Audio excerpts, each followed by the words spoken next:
Students, to find your Microsoft Whiteboard, you need to open your Office 365 app in your ClassLink page. If this is the very first time that you are tapping on Office 365, it will ask you to log in.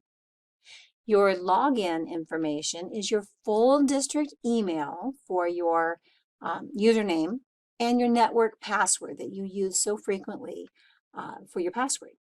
I've already logged into mine, so when I tap on it, it's going to land on my landing page.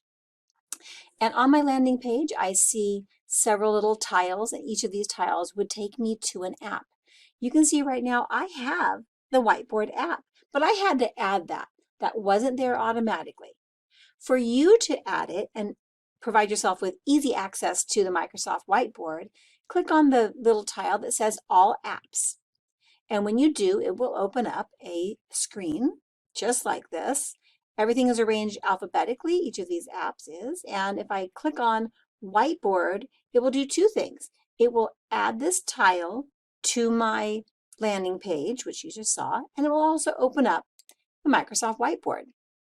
And this is my Microsoft Whiteboard landing page. I can create a new whiteboard, or if your teacher has assigned one to you to collaborate with or shared one with you to read, it will also be right here. You don't have to wait for an email.